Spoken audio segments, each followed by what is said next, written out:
So this is a hints for National 5 Homework 18. In question 1 we're looking to sketch the function y equals minus 3 sine 2x. Now the minus 3 tells us the amplitude, and because it's minus it reflects on the x-axis. Okay, so the number in front of the trig function tells you the amplitude, and because it's negative it reflects on the x-axis.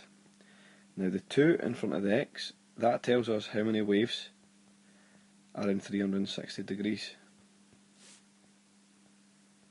Okay, so you should have 2 sine waves in the 360 degrees.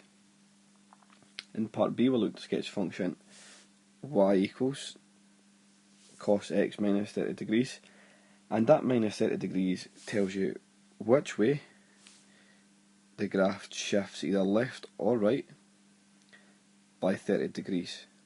Okay, now I'll leave that one up to you to figure out, but it means that your graph is going to shift either left or right by 30 degrees. Now in part C, it's telling you to state the period of each graph, and to get the period you do 360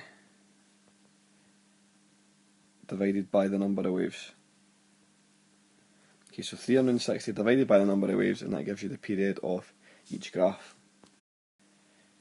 In question 2 we're looking to solve the equations 3 tan x plus 2 equals 1 and 4 sin x minus 3 equals minus 2 between 0 and 360.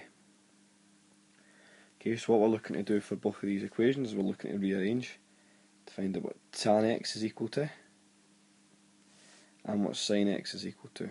So I'm looking to rearrange the equations to get tan x and sin x on its own the left hand side.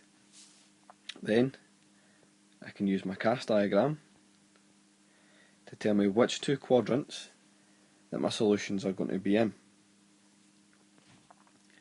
Okay, so when you get your value, what tan x and sin x is, you look at your CAST diagram, and that will tell you what two quadrants that your answer and your solution are going to be in. And to get what x is equal to, you should put inverse tan of the answer, and for part B it will be inverse sine of the answer from the part before. In question 3 we are looking to use the converse of Pythagoras to determine if the triangle is right angled, and to do that we need to square all three sides. So you need to go away and use your calculator, find out what all three sides squared are, and if the two smaller sides squared add up to the largest side squared, then your triangle is right angled. So that would mean if zx plus zy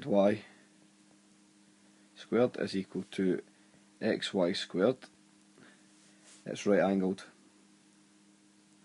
And if it doesn't, then it's not right angled. You need to write a statement to tell me why.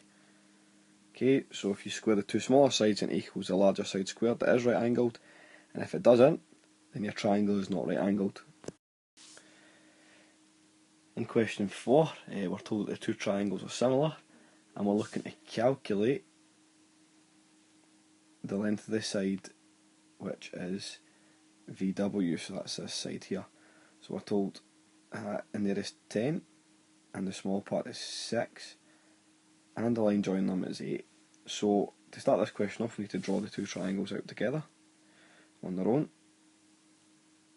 So that's a large triangle, we know that the base is x, and to find out the length of this side here we need to add the 10 and the 6, so it's 16 centimetres, and the smaller triangle we can draw that underneath, and we know that it's 8 centimetres here and this side is 6 centimetres. So using that we can set up a ratio,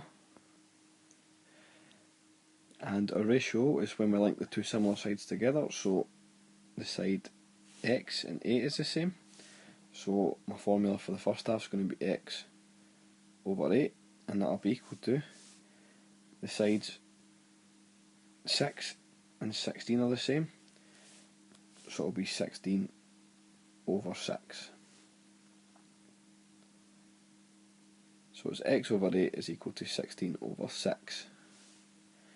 You then cross multiply and rearrange to find your value of x. In question 5, we are looking to find the missing angles on both these diagrams. Now we're told that this angle in here is 38 degrees, and we can use our facts for angles in a semicircle to work out the angle in here. Okay, so you need to remember your rule for when the diameter is your base of a triangle. What angle does that green arrow always make? And then you can use your angles in a triangle to find this angle in here, because the other two are going to add up, and then you take that away for 180, because there's 180 degrees in a triangle. Now the only angle that's left to find is this one in here. Now we know that a tangent meets the radius at right angles, so the blue and green arrow are going to add together to give you 90 degrees. Okay, so they add together to give you 90 degrees. Now in the second one, we're looking to find all the sides of the pentagon, and we know it's the same size. So we're looking for the angle in here.